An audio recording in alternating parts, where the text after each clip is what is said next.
பெரிய பருவம் என்பதாக சொல்லுவது ஆதி பருவம். இதற்கு ஏன் ஆதி பருவம்? இதான் முதல் beginning, the beginning of the whole epic. இதை நான் கதைன்னு சொல்ல மாட்டேன், ஏன்னா இது கற்பனை அல்ல, நன்றாக சொல்லிவிட்டேன். அதனால இது கற்பனை அல்ல, வரலாறு என்கின்ற காரணத்தினால, இதுல வரக்கூடிய அத்தனை பேருமே வரலாற்றில் வாழ்ந்தவர்கள் என்கின்ற காரணத்தினால, இதுல எந்த ஒரு லெவலேஷன் கூட கற்பனை பாத்திரமே கிடையாது என்கின்ற காரணத்தினால, இப்பெல்லாம் பல பேர் என்ன சொல்றாங்க, நாங்க கூட தான் சார் சினிமாவுக்கு கதை எழுதியிருக்கிறோம். அந்த சினிமாவில் வரக்கூடிய கதாநாயகர்களைப் போலத்தான் ராமன், அந்த சினிமாவில் வரக்கூடிய கதாநாயகர்களைப் போலத்தான் கிருஷ்ணன். ஆகவே இதெல்லாம் கற்பனை பாத்திரங்கள் என்பதாக அவர்கள் சொல்லுகிறார்கள். ஆனால் நமக்கு என்ன புரியணும்னு கேட்டீங்கன்னா, எந்த ஒரு இலக்கியத்தில் யார் கற்பனை பாத்திரமாக வந்தாலும் அவர்களுக்கெல்லாம் வரலாற்று நினைவு சின்னங்களை உருவாக்குவது என்பது இந்த தேசத்துல மரபல்ல. சினிமாவில் 1000 கதாநாயகர்களை நீ உருவாக்கி இருக்கலாம், எந்த ஒரு கதாநாயகன் பேரில் எந்த ஒரு நினைவு சின்னமும் தமிழ்நாட்டில் இருக்க முடியாது, பாரத நாடகத்தினுடைய எந்த ஒரு பகுதியிலும் இருக்காது. அவர்களை எல்லாம் நினைவு கூர்ந்து இப்படி நீ வாழ வேண்டும் என்று உதாரணம் காட்டுகிற பொழுது இப்படி நீ வாழ என்று சொல்ல மாட்டார்கள். ஆனால் ஒருத்தன் வரலாற்றில் வாழ்ந்து அவனை பற்றி ஒரு வரலாறு எழுதப்பட்டுகிறது என்று சொன்னாக்க நிச்சயமாகவே நமக்கு என்ன தோணும் கேட்டா, இவரை பற்றி எழுதியிருக்கிற வரலாறு என்கின்ற காரணத்தினால் இவரை போல வாழ வேண்டும் என்று சொல்கிறோம். தி ராமாஸ் இன்ஃப்ளூயன்ஸ் ஆன் தி சொசைட்டி, ராமருடைய இன்ஃப்ளூயன்ஸ் இந்த கண்ட்ரியில என்ன இருக்கிறது, கிருஷ்ணனுடைய இன்ஃப்ளூயன்ஸ் என்ன என்று பார்த்தீர்கள் என்றால், இந்த நாட்டில் இவர்கள் வரலாற்று நாயகர்கள் என்பதற்கு வேறு எந்த விதமான உதாரணமும் தேவையில்லை. நான் வழக்கமா ஒரு உதாரணம் சொல்லதுண்டு, இவர்களெல்லாம் வரலாற்று நாயகர்களா இல்லையா, இது வரலாற்று காப்பியமா இல்லையா, இது பொய்யா கற்பனையாங்கிறதுக்கு. உதாரணமா, நான் உண்மையா நான் பொய்யா, ஈவேரா உண்மையா ஈவேரா பொய்யா, அண்ணாதுரை உண்மையா அண்ணாதுரை பொய்யா, அப்படியெல்லாம் பாத்தீங்கன்னாக்க ஒரு 100 ஆண்டுகளுக்கு முன்னால் ஈவேராவை தெரியாது, 100 ஆண்டுகளுக்கு முன்னால் அண்ணாதுரை தெரியாது, 100 ஆண்டுகளுக்கு பின்னால் நிச்சயமாக அண்ணாதுரை யாருக்கும் தெரிய போவதில்லை.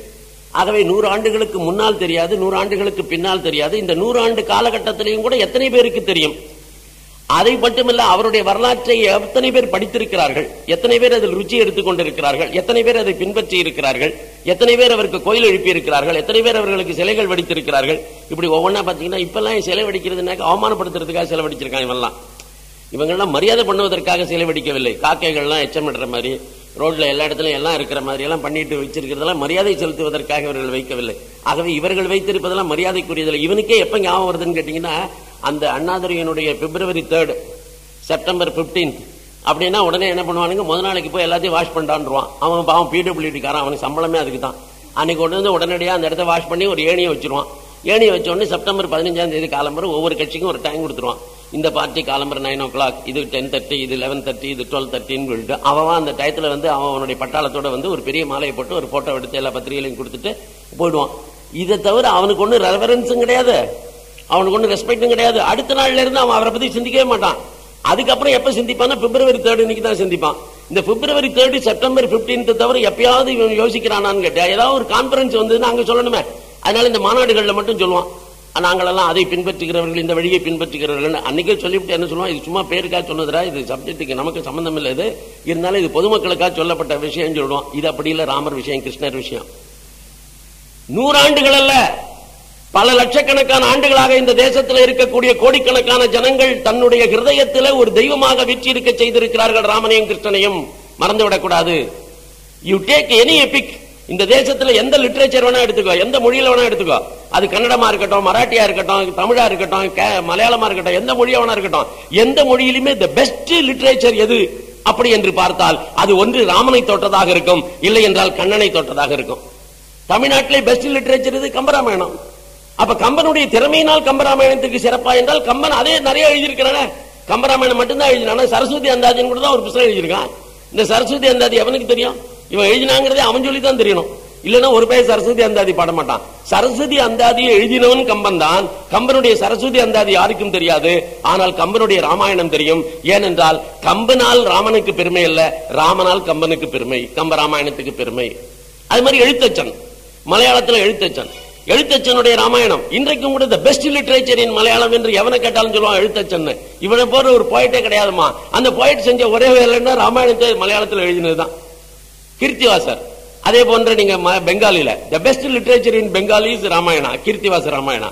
அந்த மாதிரி ஒவ்வொரு மொழியிலுமே ஒன்னு ராமனை தொட்டிருக்கணும், இல்ல கிருஷ்ணனை தொட்டிருக்கணும். அதை விடுங்க, இந்த தமிழ்நாட்டில் இருக்கக்கூடிய நமக்கெல்லாம் ஒரு பெருமை என்ன தெரியுமா?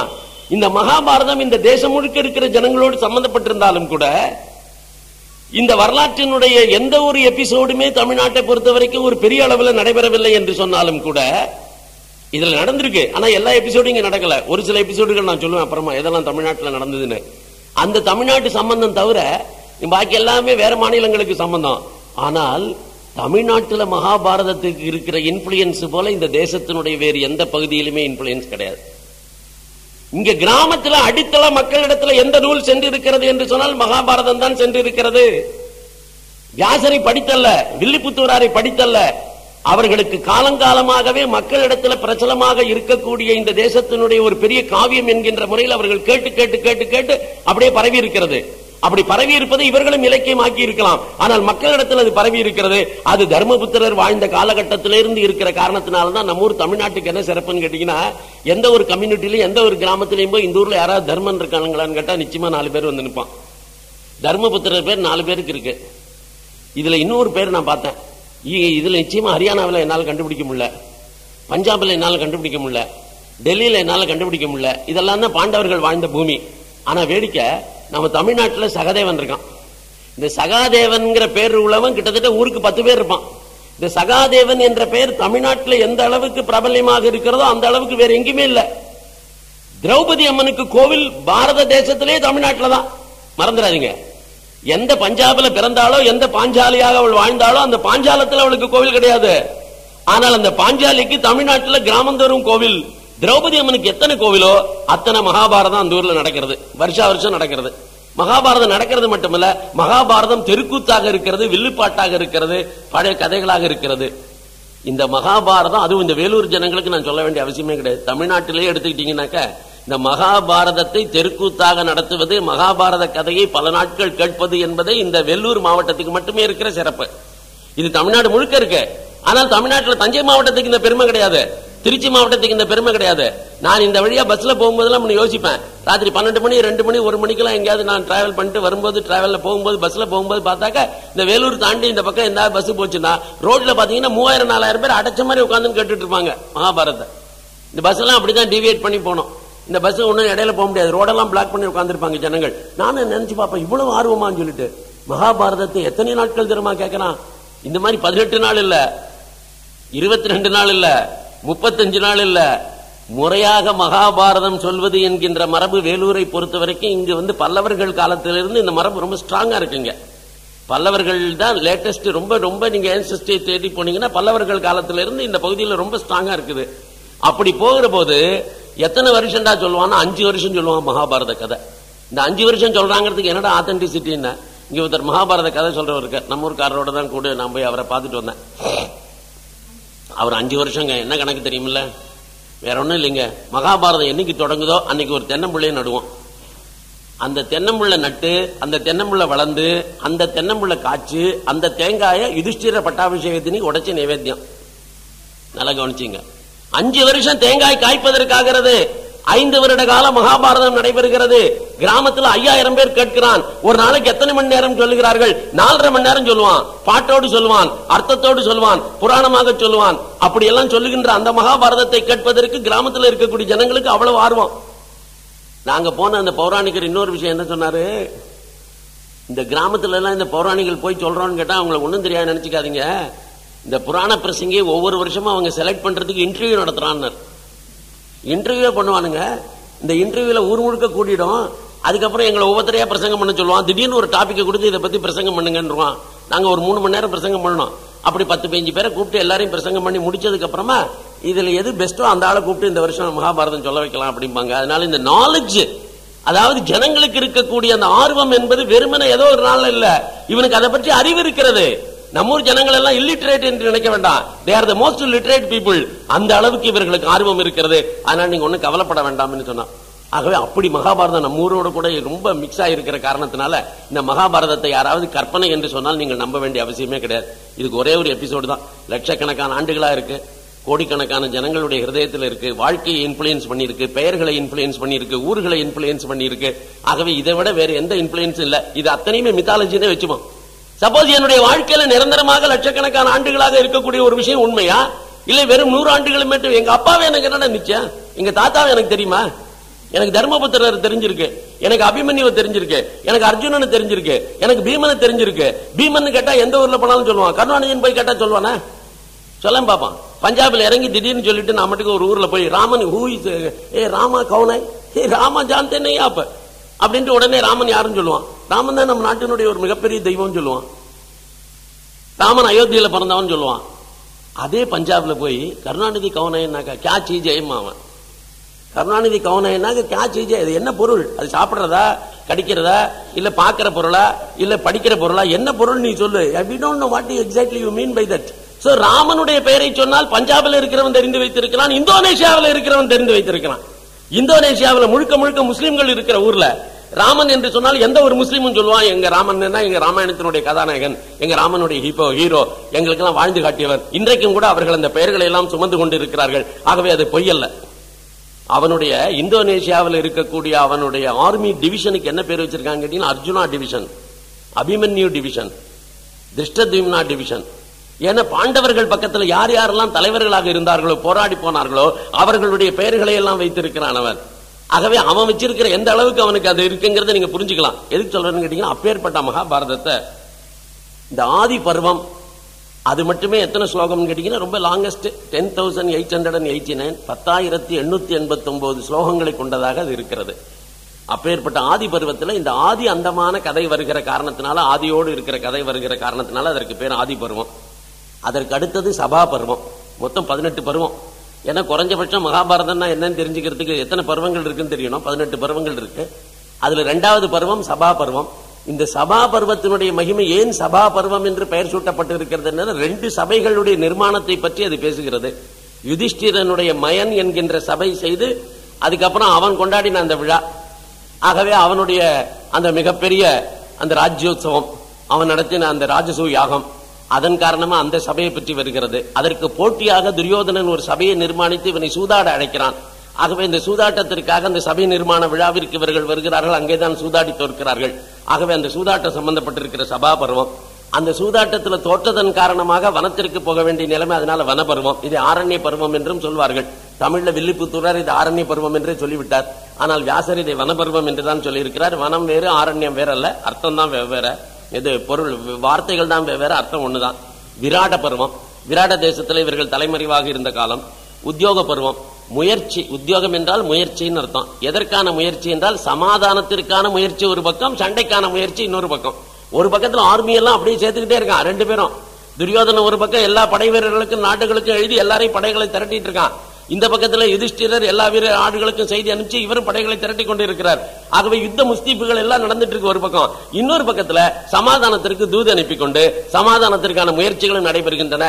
உத்தியோகம் என்றால் எஃபர்ட்ஸ் அர்த்தம், முயற்சின்னு அர்த்தம். உத்தியோகபதிமா இந்தியில. இண்டஸ்ட்ரியலிஸ்டுக்கு என்ன பேருன்னு கேட்டீங்கன்னா உத்தியோகபதி. உத்தியோகபதி அப்படின்னா என்ன அர்த்தம்னு கேட்டீங்கன்னா இண்டஸ்ட்ரியலிஸ்ட். ஏன்டா இண்டஸ்ட்ரியலிஸ்டுக்கு உத்தியோகபதியின் பேர் வச்சிருக்காங்கன்னா, எவன் ஒருத்தன் முயற்சி இல்லையோ அவன் பெரிய தொழிலதிபர் ஆக முடியாது. ஆகவே முயற்சி உடையவன் தான் தொழிலதிபர் ஆவான். அதனால இந்தியில இந்த வார்த்தையே அர்த்தமுடையதா இருக்கு, உத்தியோகபதி. இண்டஸ்ட்ரி அப்கோர்ஸ் இங்கிலீஷ்லயே அது அர்த்தமுடையதாக இருக்கிறது. இண்டஸ்ட்ரியலிஸ்ட் என்று சொன்னால் அந்த இடத்துல the industrious man alone can become an industrialist. எவன் ஒருவன் முயற்சி செய்து கடுமையாக உழைக்கிறானோ அவன் தான் தொழிலதிபனாக மாற முடியும். தமிழ் அப்படி இல்லை. தமிழ் இந்த வார்த்தை தொழிலதிபர், தொழிலுக்கு அதிபர் வந்துருச்சு. ஆகவே அந்த உத்தியோக பருவம்னு ஒண்ணு இருக்கு. அதுக்கு அடுத்தது பீஷ்ம பருவத்துல இந்த மகாபாரதத்தில் நடைபெறுகின்ற 18 நாள் யுத்தத்தில் பீஷ்மர் தலைமை தாங்கி போராடிய அந்த முதல் 5 நாட்களை பற்றி வர்ணிக்கக்கூடியது இருக்கிறது. 10 நாட்கள், முதல் 10 நாட்களை பற்றி வர்ணிக்கக்கூடியது பீஷ்ம பருவம். அதற்கப்புறம் 5 நாட்கள் துரோண பருவம், அதற்கப்புறம் 2 நாட்கள் கர்ண பருவம், அதற்கு பின்னால சல்லிய பருவம், அதற்கு பின்னால சௌப்திக பருவம். இந்த சௌப்திக பருவம் என்று சொன்னால் நைட் அட்டாக். இந்த உலகத்திலேயே மிகப்பெரிய அட்டாக்காக சௌப்திக பருவம் என்பதாக சொல்லி அஸ்வத்தாமா அன்றைய தினம் பாண்டவர் குலத்தையே அழித்து விடுவேன் என்று ஆக்ரோஷத்தோடு கூட சென்றானே, அந்த நைட் அட்டாக், அந்த நைட் அட்டாக்கு பேரு சௌப்திக பருவம். அதெல்லாம் முடிஞ்சு போச்சு. இனிமேல் என்ன செய்வது? ஆகவே அந்த ஸ்திரீ பருவம் என்கின்ற பெயர்ல பெண்கள் எல்லாம் கதறியது. காந்தாரியின் இடத்துல இவர்கள் விஷயத்தை சொல்லியது. காந்தாரி துக்கப்பட்டது. இந்த சம்பவங்கள் எல்லாம் வருகின்ற காரணத்தினால அந்த பெறத்துக்கு பேர் ஸ்திரீ பருவம். அதற்கப்புறம் சாந்தி பருவம் என்பதாக ஒன்று இருக்கிறது. இந்த சாந்தி பருவத்தில் யுதிஷ்டிரர் பட்டாபிஷேகம் செய்து கொண்டதற்கு பின்னாலே கண்ணபிரானுடைய யோசனையை ஏற்று நீ போய் ராஜதர்மத்தை பற்றி தெரிந்து கொள்ள வேண்டும் என்று சொன்னால் பீஷ்மாச்சாரியார் அம்பு படுக்கையில் படுத்திருக்கிறார், அவரை பார்த்து நீ உடனடியாக இந்த விஷயங்களை தெரிந்து கொள் என்று அழைத்துக் கொண்டு போய் அந்த இடத்துல சொல்லக்கூடிய விஷயம்.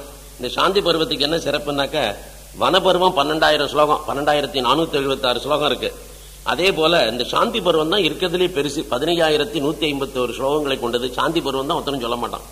இப்ப நான் என்ன முடிவு பண்ணிருக்கேன்னு கேட்டீங்கன்னா, இந்த மகாபாரதம் 18 நாள்ல இந்த சாந்தி பருவத்தில் வரக்கூடிய விஷயங்களை எல்லாம் எங்கெங்கெல்லாம் நுழைக்க முடியுமோ அங்கெல்லாம் நுழைச்சு, சாந்தி பருவத்தில் வரக்கூடிய விஷயங்கள் எதுவும் விடுபட்டு போய்விடக்கூடாது என்பதற்காக அங்கங்க சொல்லிடலாம் நான் முடிவு பண்ணிருக்கேன். அதுக்கப்புறம் அனுசாசன பருவம். இந்த பீஷ்ம பருவத்துக்கு ஒரு சிறப்பு, அதுல பகவத்கீதை வருகிறது. இந்த அனுசாசன பருவத்திற்கு ஒரு சிறப்பு, அதுலதான் நமக்கு விஷ்ணு சகஸ்ரநாமம் வருகிறது. இந்த விஷ்ணு சகஸ்ரநாமமும் பகவத்கீதையும் இடம்பெறுகிற காரணத்தினால்தான் 4 வேதங்களை காட்டிலும் உயர்வானதாக 5வது வேதமாக மகாபாரதம் மதிக்கப்படுகிறது. ஆகவே அது வருது. அப்புறம் அஸ்வமேதிக பருவம். அஸ்வமேத யாகத்தை செய்கிறான் யுதிஷ்டிரர். அப்புறம் ஆசிரம வாசிக பருவம். அவர்களெல்லாம் வனத்திற்கு போகிறார்கள், ஆசிரமத்திற்கு போகிறார்கள். யாரெல்லாம் போகிறார்கள்? காந்தாரி போகிறாள், திருதராஷ்டிரன் போகிறான், இவர்களெல்லாம். அப்புறம் மௌசல பருவம். இந்த மௌசல பருவம் என்பது உலக்கையால் அடித்துக் கொண்டு சாவது. யார் உலக்கையால் அடித்துக் கொண்டு செத்தார்கள் என்றால் கண்ணனும் யாதவர்களும் உலக்கையால் அடித்துக் கொண்டு செத்தார்கள். எதனால உலக்கையால் அடித்துக் கொண்டு செத்தார்கள்? ஒரு சாதாரண பெண்மணி காந்தாரி, அவளுடைய அந்த சாபத்தின் காரணமாக கிருஷ்ணன் தாக்கப்பட்டான். டே கிருஷ்ணா, நீ எவ்வளவு பெரிய அநியாயத்தை செய்து விட்டாய். உன்னுடைய சூழ்ச்சியின் காரணமாக என்னுடைய குலத்துல ஒருத்தர் கூட இல்லாமல் அத்தனை பேரையும் அழித்து விட்டாய் அல்லவா? என்னுடைய குலம் பூண்டற்று போவதற்கு எப்படி நீ காரணமாக இருந்தாயோ, அதை போலவே உன்னுடைய குலம் பூண்டற்று போவதற்கு நீதானடா காரணமாக இருக்க போகிறாய் என்று ஒரு சாதாரண பெண்மணி கொடுத்த சாபம், ஒரு பதிவிரதையினுடைய சாபம். அப்ப கிருஷ்ணன் சொல்றான், அம்மா நீ பதிவிரத, நீ சொன்னது அப்படியே பலிக்கும், நான் அப்படியே ஏத்துக்கிறேன். இதுல எந்த விதமான மாற்றமுமே இருக்காது. என் குடும்பம் அழியத்தான் போகிறது, அது என் கையால தான் அழிய போகிறது, இதெல்லாம் தெரிஞ்சுதான் இருக்கு. ஆனா நீ உன் வாயால சாபமா சொன்ன பாரு, இந்த சாபம் பலிக்கும், அதுல எந்த விதமான சந்தேகமும் இல்லை. அப்படி உலக்கையால் அடித்துக் கொண்டு இவர்கள் அத்தனை பேரும் சாவதை கண்முன்னால பார்த்து விட்டு தானும் இறந்து போகிற ஒரு காட்சி கண்ணனுடைய வரலாற்றுல மௌசல பருவம் என்று. மகா பிரஸ்தானிக பருவம். இவர்கள் அத்தனை பேரும் ஆட்சி பொறுப்பை எல்லாம் விட்டுவிட்டு நீண்ட நெடும் யாத்திரை என்பதாக சொல்லி தன்னுடைய வாழ்க்கையை முடித்துக் கொள்வதற்காக போவது. அதற்கப்புறம் சொர்க்காரோகண பருவம், சொர்க்கத்திற்கு இவர்கள் செல்கின்றது. ஆகவே இந்த சொர்க்காரோகண பருவத்தோடு தான் மகாபாரதம் நிறைவுறும். சாதாரணமாக நிறைவு நாள் நிகழ்ச்சிக்கு பேர் யுதிஷ்டிர பட்டாபிஷேகம் என்று போட்டிருக்கோம். இங்க கூட யுதிஷ்டிர பட்டாபிஷேகத்தோடு தான் முடிக்கிற மாதிரி நான் சொல்லுவேன். ஆனால் யுதிஷ்டிர பட்டாபிஷேகத்தோடு முடிக்க மாட்டேன். யுதிஷ்டிர பட்டாபிஷேகம் ஏன் என்று சொன்னால் மங்களகரமாக முடிக்க வேண்டும் என்று சாதாரணமாக மனிதர்களுடைய இயல்பு. அதனால மங்களகரமான நிகழ்ச்சி யுதிஷ்டிர பட்டாபிஷேகம். ஆனால் அதற்கு பின்னால அவர்கள் சொர்க்கத்திற்கு போவதும் கூட மங்களகரமான நிகழ்ச்சி தான், அதுல எந்த தப்பும் கிடையாது. அதனால அதுவும் அந்த நேரம் சொல்லப்படும். அது மட்டுமல்ல, இந்த மகாபாரதத்தை பற்றி பல தவறான கற்பனைகள் கருத்துக்கள் எல்லாம் நம்ம உள்ளத்துல இருக்கு. இந்த மகாபாரதம் வீட்டில் இருக்கக்கூடாது, இந்த மகாபாரதத்தை வீட்டில் படிக்க கூடாது, மகாபாரத நிகழ்ச்சியில இன்னார் கலந்து கூடாது, அன்னார் கலந்து கூடாது, இப்படி எல்லாம் பலவிதமான கற்பனைகள் இருக்கு. இது உண்மையில் அத்தனையும் பொய், அத்தனையும் தப்பு. மகாபாரதம் வாழ்வியல் நூல். மகாபாரதத்தை நான் ஏன் கற்க வேண்டும் என்று சொன்னால், இன்றைய தினம் நான் வாழ்க்கை நடத்தி கொண்டு இருக்கிற போது எப்படிப்பட்ட காரியத்தை நான் செய்ய வேண்டும், எப்படிப்பட்ட காரியத்தை நான் செய்யக்கூடாது, இதை தெளிவாக எனக்கு வழிகாட்டுகிற ஏதாவது ஒரு நூல் இருக்கிறது என்று சொன்னால் இது மகாபாரதம் ஒன்று மட்டும்தான். இது வாழ்வியல் நூல். இந்த வாழ்வியல் நூலை அன்றைக்கு என்ன செய்தான் தர்மபுத்திரன், அதை பற்றி எனக்கு அக்கறை இல்லை.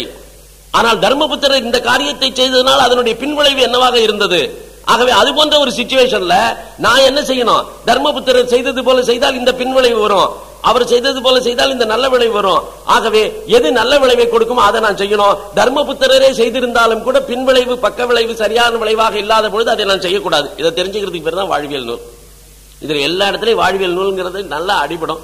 இன்னைக்கு உண்மையிலேயே நமக்கு கர்ணன் நல்லவனா கெட்டவனா, துரியோதனன் நல்லவனா கெட்டவனா பட்டிமன்றம் நடத்துறதுக்காக மகாபாரதம் இல்லை. இந்த மகாபாரதம் எதற்காக இருக்கிறது என்று சொன்னால், கர்ணனுடைய செயல்களின் காரணமாக என்னென்ன பின்விளைவுகள் ஏற்பட்டன, அந்த செயல்கள் என்னுடைய வாழ்க்கையில் அப்படிப்பட்ட ஒரு சிச்சுவேஷன் வந்தால் how I should choose, நான் எப்படி நடக்கணும், இதை பற்றியெல்லாம் சொல்லுகின்ற காரணத்தினால அது ரொம்ப முக்கியமானது. இதுல மகாபாரதத்தில் மொத்தம் 2382 அத்தியாயங்கள் இருக்கு. இந்த 2382 அத்தியாயத்திலே இப்ப சமீபத்தில் ஒருத்தர் என்ன பண்ணிருக்காருன்னு கேட்டீங்கன்னா, நமக்கு இந்த புஸ்தகம் எங்க சார் கிடைக்கும் அப்படின்னு கேட்டீங்கன்னாக்க, இந்த கோரக்பூர் கீதா பிரஸ் அப்படின்னு ஒரு கோரக்பூர்ல கீதா பிரஸ்னு ஒரு பப்ளிகேஷன் சென்டர் இருக்கு. அவர்கள் தான் மகாபாரதத்தை சமஸ்கிருதத்தில் ஸ்லோகங்களோடு ஹிந்தியில அர்த்தம் இங்கிலீஷ்ல அர்த்தமாக புஸ்தகமா போட்டிருக்கிறார்கள். அது ஒரு few hundred rupeesல நீங்க சில வால்யூம்ஸ் கிடைக்கும். அப்படி வாங்கி வச்சுக்கிட்டான் வீட்டுல. அதுல ஸ்லோகம் ஒரிஜினல் ஸ்லோகம் இருக்கும், ஒரிஜினல் ஸ்லோகத்துக்கு அர்த்தம் இருக்கும், ஹிந்தியில இருக்கும் இல்லைன்னா இங்கிலீஷ்ல இருக்கும். இந்த ரெண்டுலையும் அவர்கள் போட்டிருக்கிறார்கள். ஆனா தமிழ்நாட்டில் அப்படி சமஸ்கிருதம் போட்டு அதற்கு உடனடியாகவே தமிழ் அர்த்தம் போட்டக்கூடிய புஸ்தகம் எதுவும் இல்லை. ஆனால் சமஸ்கிருதத்தில் இருக்கிற ஒவ்வொரு ஸ்லோகத்தையும் வெர்பேட்ட ஒவ்வொரு ஸ்லோகத்தில் இருக்கிற ஒவ்வொரு வார்த்தைக்கும் தமிழ் அர்த்தம் பண்ணி அப்படியே புரோஸ் ஆர்டர்ல எழுதி வெளியிட்டு இருக்கிறார்கள் கும்பகோணத்தில் இருந்து. அந்த புஸ்தகம் இவ்வளவு பெரிய புஸ்தகம், அதை படிப்பது ரொம்ப கடினம். இந்த புஸ்தகம் இப்ப இல்ல. ஆகவே இந்த புஸ்தகம் இல்லைங்கிற குறை இருக்கக்கூடாது. ரொம்ப நாள் ஆச்சு இது பப்ளிஷ் ஆகி, மக்கள் இடத்துல எங்கேயுமே காப்பீஸே கிடைக்காது. எங்கேயாவது வீட்டில் போனால் இந்த ஏடெல்லாம் போய் இந்த பேப்பரே இப்படி புட்டுக்கிட்டு வர மாதிரி இருக்கும். அந்த காலத்து பேப்பர்ல இருக்கும் அது. இப்ப சமீபத்தில் ஒருத்தர் என்ன பண்ணிருக்கார், முயற்சி எடுத்து காஞ்சி காமகோடி பெரியவர்களுடைய அனுகிரகத்தோடு கூட அவர் திரும்ப அதே புஸ்தகத்தை திரும்ப வெளியிட வேண்டும் என்பதற்கான முயற்சியில் ஈடுபட்டிருக்கிறார். அதுல கிட்டத்தட்ட ஒரு 7 பருவங்கள் வரைக்கும் வந்தாச்சு, 7-8 வால்யூம்ஸ் வந்தாச்சு. இன்னும் ஒரு சில பருவங்கள் வர வேண்டி இருக்கு. அதெல்லாம் வந்துருச்சுனாக்கா அந்த புத்தகம் கம்ப்ளீட் ஆகும். அதை மட்டும் படிக்கணும்னாக்கா ஆயுசு ரொம்ப நாள் வேணும். அதாவது அத்தனை ஸ்லோகங்களுக்கும் உள்ள தமிழ் அர்த்தத்தோடு இருக்கிறது தி பெஸ்ட் புக். இதுல எல்லாத்திலையும் சேர்த்து எவ்வளவு ஸ்லோகம் சொல்லப்பட்டிருக்குன்னா 96,635 ஸ்லோகங்களுக்கு தான் இதுல எல்லாம் இருக்கு. 1,00,000 ஸ்லோகத்துக்கே 3000க்கு சொல்லிட்டோம் குறையுது. அதனால இந்த 18 பருவங்களையும் எப்படி பிரிச்சிருக்காங்கன்னா, ஆத்திய பஞ்சகம் முதல் 5 பருவங்கள், யுத்த பஞ்சகம் போர் நிகழ்ச்சிகளை வர்ணிக்கக்கூடிய 5, சாந்தி திரயம் போருக்கு பின்னால் ஏற்படக்கூடிய அமைதியை பற்றி பேசுகின்ற 3, அப்புறம் அந்திய பஞ்சகம் இறுதியான 5. இப்படி ஒரு பிரிவு கிளாசிபிகேஷன் பண்ணி இருக்கிறார்கள். இந்த புஸ்தகத்தினுடைய சிறப்பு என்னன்னா, உலகத்திலேயே இந்த மாதிரி எபிக் வேற ஏதாவது ஒரு மொழியில உலகத்துல எங்கேயாவது இருக்கா அப்படின்னு கேட்டாக்க, கிரேக் எபிக், கிரீக் லாங்குவேஜ்ல இருக்கிற எபிக் தான் வெஸ்டர்ன் கண்ட்ரியை பொறுத்த வரைக்கும் இந்த பெஸ்ட் எபிக்ஸே. அதுல இலியாடுன்னு ஒண்ணு, ஒடிசின்னு ஒண்ணு. இந்த இலியாடு ஒடிசி இது ரெண்டும் இருக்கு இல்லையா, இந்த ரெண்டையும் விட உயர்ந்த புஸ்தகம் ஏதாவது ஒண்ணு உண்டுன்னா இதுதான். இந்த இலியாடு ஒடிசி இந்த ரெண்டும் சேர்ந்து எவ்வளவுனாக்க மகாபாரதத்துல 8ல் 1 பங்கு, 8ல் 1 பங்கு தான் அந்த புஸ்தகத்தினுடைய சைஸே அந்தக்கு. ஆனால் இது அவ்வளவு அதை விட 8 மடங்கு பெருசாக இருக்கு. தமிழ்ல 3 புலவர்கள் இதை பாடியிருக்கிறார்கள். பெருந்தேவனார்னு ஒருத்தர் கடைச்சங்க புலவர், இவர் உரையிடையிட்ட பாட்டுடை செய்யுளாக பாடியிருக்கிறார். இப்ப ஒரு சில பாக்கள் தான் கிடைக்குது, மற்றபடி கிடைக்கிறதுக்கு வாய்ப்பு இல்லை. 2ஆம் பெருந்தேவனார்ங்கிறவர் கிபி 9ஆம் நூற்றாண்டில் வாழ்ந்தவர். இவர் இயற்றிய நூலுக்கு பாரத வெண்பா என்று பெயர். பெருந்தேவனார் பாரதம் என்றும் இதை சொல்வார்கள். இந்நூலும் உரையிடப்பட்ட பாட்டுடை செய்யுள். வெண்பா என்ற சிற்றுரை சிறப்பு பெயர் பெற்றிருந்தாலும் இடையிடையே ஆசிரிய பாக்களும் விருத்த பாக்களும் உள்ளன. இந்நூலின் சில பகுதிகளே இப்பொழுது கிடைக்கின்றன. இதுவும் ஒன்றும் கிடைக்கல. வில்லிபுத்தூரார் பாரதம் 14ஆம் நூற்றாண்டினுடைய நடுப்பகுதியில் வாழ்ந்தவர். இவருடைய காலத்தில் இவர் எழுதியிருக்கிற இந்த மகாபாரதத்தில் இன்றைக்கு நமக்கு கிடைக்கக்கூடியது என்று பார்த்தீர்கள் என்று சொன்னால் 4851 பாடல்கள் சில பதிப்புகள்ல இருக்கு. இன்னும் சில பதிப்புகள்ல 4339 இருக்கு. மெட்ராஸ்ல ஒருத்தர் ரொம்ப நாளைக்கு முன்னாடி இந்த வைமுகோ அப்படிங்கிற ஒரு ஃபேமிலியில இருந்து இதற்கெல்லாம் அர்த்தம் போட்டெல்லாம் பண்ணினார்கள். ஆனா இன்றைக்கு அதெல்லாம் கூட கிடைக்கல. இன்றைக்கு அந்த புத்தகங்கள்லாம் கூட ரீபிரிண்ட் கிடையாது. அதனால இப்பொழுதெல்லாம் உரையிடையில நிறைய பேர் பண்ணியிருக்காங்க. வர்த்தமான் பதிப்பகத்தில் கூட போட்டிருக்காங்க. ஆனா நம்ம ஊர்ல மகாபாரதத்தை எல்லாம் கிராமிய அளவில் கொண்டு போய் இருக்கிறார்களே, அவர்கள் எல்லாருக்கும் ஊக்கமும் ஆக்கமும் கொடுத்திருப்பது யார் என்று சொன்னால் நல்லாப்பிள்ளை அப்படின்னு ஒருத்தர். இந்த நல்லாப்பிள்ளை பாரதம் என்பதுதான் நம்ம ஊர்ல வேலூர்ல நாம கேட்கக்கூடிய புராணங்களுக்கெல்லாம் ஆதாரமாக இருக்கக்கூடியது. இவருடைய ஒரிஜினல் பேர் முருகப்பிள்ளைன்னு பேரு. ஆனா இவர் நல்லாப்பிள்ளை என்ற பெயர்ல தான் அறியப்பட்டிருக்கிறார். இவர் என்ன பண்ணார், வில்லிபுத்தூராருடைய 4000 பாட்டை அப்படியே எடுத்துனுட்டு அதாவது கம்ப்ளீட்லி அப்படியே எடுத்துனுட்டு இடையில சேர்த்து 11,000 பாடல்களை இவரே உருவாக்கி மொத்தம் 13,950 பாடல்களோடு கூட இவர் நல்லாப்பிள்ளை பாரதம் அப்படின்னு இவர் 200 வருஷத்துக்கு முன்னாடி வாழ்ந்திருக்கிறார். அஷ்டாவதானம் அரங்கநாத கவிராயர்னு ஒருத்தர், இவர் 250 ஆண்டுகளுக்கு முன்னால வாழ்ந்திருக்கிறார். இவர் பாடிய பாரதத்தினுடைய ஒரு போர்ஷன் தான் இன்றைக்கு கிடைச்சிருக்கிறது. அதுலயும் 2500 செய்யுட்கள் தான் இருக்கிறது. மாவிந்தம் என்ற பெயர்ல தமிழ்ல பாரத கதையை சொல்லக்கூடிய ஒரு நூல் இருக்கிறது. பாரத சார வெண்பா அப்படின்னு 748 வெண்பாக்களை கொண்ட ஒரு நூலும் இருக்கிறது. இதெல்லாம் நூலெல்லாம் இருக்குன்னு ஏன் சொல்றேன்னு கேட்டீங்கன்னா, இந்த நூல்களை எல்லாம் நம்மளால் காப்பாற்ற முடியல. இலக்கியங்களை கூட நாம் இழந்திருக்கிறோம் நம்முடைய அக்கறையின்மையின் காரணமாக. ஒரு தலைமுறை அடுத்த தலைமுறைக்கு வச்சையெல்லாம் கொடுத்து விட்டு போக வேண்டும் என்கின்ற அக்கறை அவர்கள் பால் இல்லாத காரணத்தினால, அவற்றையெல்லாம் தெரிந்து கொள்ள வேண்டும் என்கின்ற வேட்கை என்பால் இல்லாத காரணத்தினால ஒவ்வொரு தலைமுறைக்கும் இன்னொரு தலைமுறைக்கு இடையில பல பதிகங்கள் போய்விட்டன தேவாரத்துல. அதை போலவே இன்றைக்கு மகாபாரதத்திலையும் பல பகுதிகள் போய்விட்டன. தமிழ்ல இருக்கக்கூடிய மகாபாரதத்திலையும் இப்படி போய்விட்டன. இவ்வளவு பெரிய சிறப்பான மகாபாரதத்தை நம்ம புரிஞ்சுப்போம். இப்ப கதைக்கு வருவோம். ஏன்னா மகாபாரதம்னா என்னங்கிற பெருமை சொல்றதுக்கு தான் இவ்வளவு நேரம் பேசினோம். ஆகவே அந்த மகாபாரதத்தை எந்த இடத்துல யார் சொல்லுகிறார் என்றால் ஜனமேஜயனுக்கு வைசம்பாயனர் சொல்லுகிறார். அப்படி என்பதாக சூத மகரிஷி என்பவர் இங்கு வந்து சொல்லிக் கொண்டிருக்கிறார். உக்ரஸ்ரவஸ் அப்படிங்கிற பேர்ல. அந்த உக்ரஸ்ரவஸ் என்கின்ற சூத மகரிஷினா யாரு அப்படிங்கிற ஒரு விஷயம். இந்த சூத பௌராணிகர் என்று ஒரு வார்த்தை வரும் அடிக்கடி. நம்முடைய புராணங்கள் எல்லாம் சூத பௌராணிகர் சொன்னார். அவர் வந்து இங்க வந்த இடத்துல வந்தார். எல்லாருமே ஒரு யாகம் பண்ணிட்டு இருப்பாங்க. அந்த யாகத்துல வந்து இன்றைக்கு சாயங்காலம் என்ன போர்ஷன் சொல்லலான்னு பார்த்து அவர் சொல்வார், இந்த கதையை நான் உங்களுக்கு சொல்லட்டுமா, அந்த புராணத்தை சொல்லட்டுமான்னு அவர்கள் சொல்லும்படியே சொல்லி அப்படி புராணங்களை ஆரம்பிக்கிற ஒவ்வொரு புராணத்திலுமே இந்த சூத புராணிகர் பேரு வரும். இந்த சூத பௌராணிகர்னு ஒருத்தர் பேர் வர காரணத்தினால சூதர் என்பது ஒருத்தருடைய பெயர் என்று முடிவுக்கு வரக்கூடாது. சூத பௌராணிகர் என்று சொன்னார். சூதர் என்பது அவருடைய ஜாதியை குறிக்கிறது. சூதர் ஜாதி. இந்த சூதர் ஜாதிங்கிறது எப்படி உருவாச்சு? மகாபாரதத்தில் என்ன சொல்லப்பட்டிருக்கிறது என்று சொன்னாக்க, ஒரு பிராமண ஸ்திரீக்கும் ஒரு சத்திரியனுக்கும் பிறக்கிற பிள்ளைக்கு பேர் சூதன். இந்த இடத்துல ஒரு மெசேஜ். என்னுடைய மகாபாரதத்தில் நீங்க பொறுத்து கொண்டுதான் ஆகணும் ஒரு விஷயத்த. நான் மகாபாரதம் சொல்றதே இந்த வாழ்வியலுக்கு ரெலவெண்டா இருக்கணுங்கிறதுக்கு இந்த மகாபாரதம் சொல்றேன், புண்ணியம் தேடிக்கிறதுக்காக இல்ல. அதனால இங்க வருகிறவர்கள் அத்தனை பேருக்கும் அது எப்படி how it is relevant today, அதுல இருந்து நமக்கு என்ன மெசேஜ், அதனால இன்டர்பிரேஷன் ஒவ்வொரு டைமும் நான் அப்படி கொடுத்துட்டே போயிட்டு இருப்பேன்.